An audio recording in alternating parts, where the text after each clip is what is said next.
Back here, first things first, and for any of you out there who think Tom Brady may have lost a step or two with the Patriots last season, how about this? According to a report, the Buccaneers didn't see a, quote, discernible difference in Brady's arm strength last year. Nick, you buying any of this? Well, then somebody, listen, I like my friends in Tampa. I assumed they had high-speed internet and NFL Sunday Ticket, but maybe they don't. I mean, I understand it's not a major market, but I assumed they had the technological capabilities the rest of the country had. Give me a break. I read Rick Stroud wrote this. I think Albert Breer also wrote it. Rick Stroud's in Tampa. He had a great article on the blow-by-blow of how the Bucs got Tom Brady, and that line stood out to me more than anything. Didn't notice any discernible difference in his arm strength, and then went on to also say there's life in his arm and he still moves well enough to get out of harm's way. Well, then why the hell didn't he show that last year? Last year, what I saw from Tom Brady was a lot of short passes, a lot of times in the face of a rush, he threw it away, I think leading the league in throwaways, or he just went down. So unless Tom Brady was doing some year-long rope-a-dope in order to force his way out of New England, I have no idea what the Tampa Bay Bucs saw or what they're seeing. If they had said, Greg, we understand he's not quite the MVP, but he's still a great quarterback, and what he brings can't be measured. The intangibles, the intelligence, and his accuracy is still as good as anybody. Okay, I'd buy that. But no discernible drop-off in his arm strength. Greg, give me a break, man. Nick, I'm buying it. I'm buying that the Bucs saw no discernible difference in his arm strength. And here's why. When you're going to buy a car, you go to the dealership. You kind of already have the car in mind that you want. You know exactly what it does. You know exactly how it looks. You know all the positives about the car. You never really look at, okay, are the tires good performing tires in the winter or all seasons? You don't really find that out until something happens after you've purchased the car, and then you go to the service department, and then you start inquiring, how often does someone come in for technical issues? Or how often does someone come in for this particular car for whatever issues you're having? That's what the Bucs have done. They've seen everything that Tom Brady has done, and they've highlighted all the great plays. And they've taken them, and they feel like if we can just get some of that, we'll have success. We have an opportunity that we haven't had in years. So, yes, they are seeing what they want to see, and they are not seeing the inconsistent throws. It's not even so much that his arm strength has left him. It's the ability to be consistent and stand in the pocket, as you mentioned, and to take those hits and still accurately make those throws that we've seen him make over the course of his successful career. He is not that same player. I'm not saying that he's completely fallen off the cliff or that he will, but he definitely shows signs of different arm strength and accuracy at this stage in his career. You got to wonder how many teams think like the Bucs do. Wonder how many teams would have been willing to just take him in that didn't see any drop-off last year. Wilds, I got to ask you, how do you define success for Tom Brady now that he's with the Bucs? Look, very differently than the Bucs did. When the Bucs signed Tom Brady, and this was very emotionally difficult for me, they put up a tweet that said, we're teaming up to pursue championships, plural. And I found it personally insulting. You know what? Bring me back on camera. Bring me back on camera. This is this tweet. I printed out this tweet. Here, I printed it out. Bam, right there.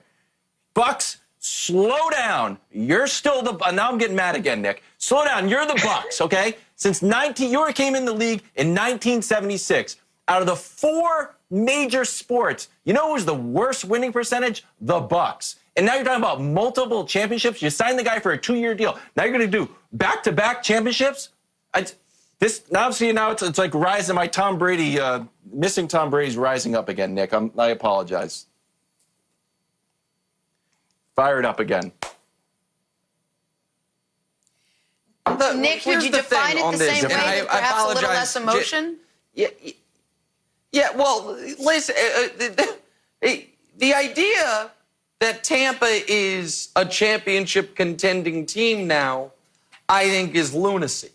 Now, I want to give it credit. Shaq Barrett was awesome last year. Devin White is a player I loved coming out of the draft a year ago. And Levante David has been one of the most underrated linebackers for the better part of a decade.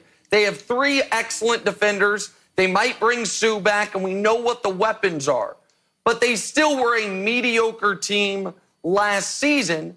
And at this point, if I can only walk through one of 2 doors, door 1 is the Bucs are competing for championship, much less championships, or door 2 is by Thanksgiving, the Bucs are saying, oh my God, we're tied to this guy for next year as well. Door 2 is far more likely, and I'll take it a step further. Is it more likely Tom Brady's the best quarterback in that division or the worst quarterback in that division? Drew Brees is better than him right now. Matt Ryan is better than him right now. And Teddy Bridgewater, I don't know about you guys, I'd rather have Teddy Bridgewater next year than 43-year-old Tom Brady. So they can tweet whatever they want, and I like the fact that it irritated Wilds. Anything that irritates Wilds, I want to be on that team. But this is lunacy. And I think anyone outside of Tampa or any diehard Tom Brady fan understands, Jenna, that it's lunacy. All right, we got to take a break. We'll leave it there. Coming up, have the Patriots officially found their Tom Brady replacement? That's next. This is First Things First.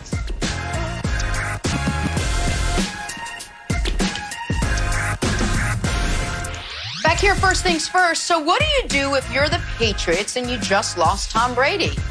Easy. You go out and you sign Brian Hoyer, the 2-time already Patriot.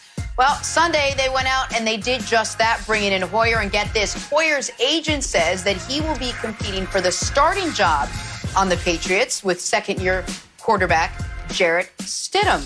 Nick, Patriot.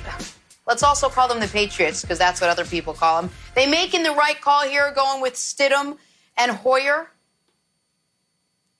Well, Jenna, first of all, I don't think you mispronounced it. I think without Tom Brady, they might as well be the Patriot, the whatever you want to call them. Doesn't really matter. Do they have an identity? We'll find out shortly. Now, I'm not really buying that Brian Hoyer is right now the incumbent or the leading candidate to be the starting quarterback for the New England Patriots. They are paying him $1 million. Jenna Wolfe doesn't get out of bed for $1 million, and Brian Hoyer is going to play 17 games at quarterback for $1 million. And it's non-guaranteed. Here's what I believe. I believe the Patriots, as we discussed at the top of the show, think if our quarterback doesn't turn the ball over, we can win double-digit games and win the division. It's all our quarterback did last year at a high level. We need someone who can do that. So am I convinced that Stidham and Hoyer will be the only 2 quarterbacks in camp? I'm not. I do think Andy Dalton is still a possibility. Maybe Cam is a possibility. But do I think that Belichick is confident that if Stidham and Hoyer go into camp as the 2 guys, that whichever shows the better ball security can be the guy and they can still win the division? I think I do believe that Belichick believes that. And by the way, I believe that as well. And I think this is, Greg, would be a hell of a way for Belichick to have a bit of a bleep you to some of his doubters saying, oh, you think I needed Tom all this time? Watch me do it with the 4th-round pick from Auburn or the bald guy who we drafted 13 years ago who's been on 8 different teams. And so I do think it's possible, but I don't think it's locked in. These are going to be their 2 quarterbacks going into the season. So Nick, for me, I think that's more of where Belichick is leaning. You know, as we've mentioned and I've mentioned, he has ego, as does Tom Brady. And I truly believe that Belichick is one of those coaches that he understands how to move chess pieces around and when to move a chess piece. This is one time where I don't think he was totally prepared, but he always has something in his back pocket. And I think that something is the fact of him wanting to prove that not only do I not need Tom Brady to win, but I could win with anyone, literally anyone at the quarterback position. And so I think this is his mindset. The culture is set. I've said this time and time again. They have a winning culture. They know how to win. It's about just plugging in the right piece. I don't think it would be one of those two guys. They'll probably find someone else to come in and lobby for that first starting job.